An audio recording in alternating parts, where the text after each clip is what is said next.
Welcome to our daily reflection for this Wednesday, August 6th. And today is the Feast of the Transfiguration, which is an extraordinary feast, a revelation of Jesus' identity while he was yet on earth, before even the resurrection. We get a glimpse of his glory. And the readings today all are focused explicitly on this great mystery of Jesus' identity in this transfiguration. Now, the first reading is from the book of Daniel the prophet, in Daniel 7. And Daniel has a vision of God, the Ancient of Days, with myriads of angels. And it's a breathtaking, extraordinary vision of the glory of God in the heavenly court. And in the heavenly court, books are opened up for judgment. And then what's revealed is one like a son of man who is taken up and approaches the Ancient of Days, God. And the Ancient of Days, God the Father, gives this one like a son of man all dominion, power, glory, authority, and a kingdom that will last forever, which is a pretty big deal. And what we're seeing here is an Old Testament vision of God the Father, who's giving the kingdom to his Son, which we now will see revealed in the Transfiguration, when the voice from the cloud, that is the voice of God the Father, says, "This is my chosen one, my Son, listen to him." And so it's revealed that Jesus is the Son of Man. He is the Son of God. He is the one that they should listen to and heed. He was the one who will be the king, whose kingdom will last forever. And then we have Psalm 97, which is a psalm of praise that God will rule as king over all the nations. And of course, that king and that God is Jesus Christ, as we see revealed. So that's telling, that's significant. And then the second reading is from second letter of Peter. And here we have Peter giving a very personal testimony, which is really powerful, about in recounting this event of being there at the Transfiguration and saying, that we were eyewitnesses to his majesty. Peter's saying, hey, I saw this with my own eyes. He's giving testimony. And the fascinating thing about Peter's testimony is that he ends up dying for that testimony. So there's a credibility here. The important thing about the martyrs, and Peter being one of the early martyrs means witness. Martyria in Greek means witness.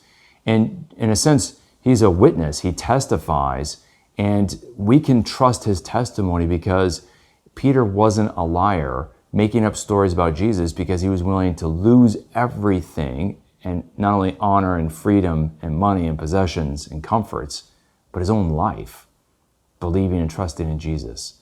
And so that gives his testimony incredible credibility.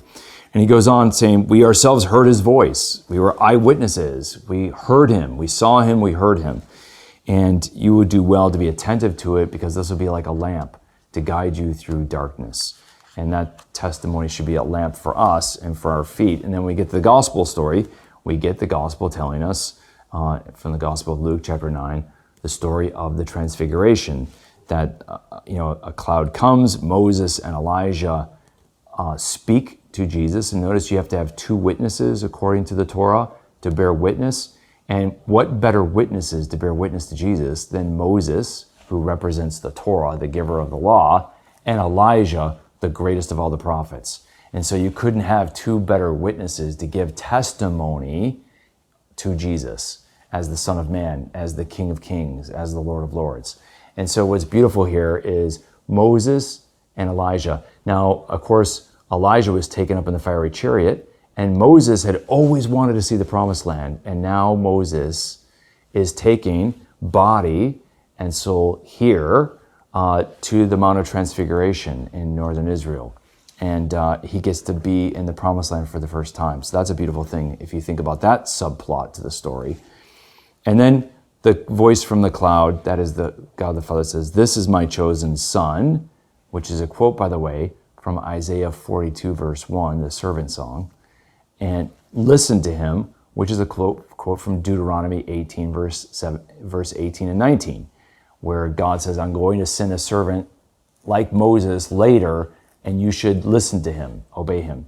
And so you get a quote from the prophets, Isaiah, and from the Torah, from Moses, that are both quoted by God the Father in reference to his Son. So again, you get the twin witnesses of Torah and prophets bearing witness to Jesus in a beautiful way. These two streams come together in Jesus. He is the fulfillment of the kingship and divine identity as the Son of God. So both these streams come together in Jesus. And so on this great feast day, let's reflect on the splendor of who Jesus is. He is the divine Son of God and the King of the people of God, Israel. And in that, we have the testimony of double witnesses that we can trust. Moses and Elijah, and Peter himself bears witness, even with his own death. May the Lord strengthen your faith through these readings and bless and keep you.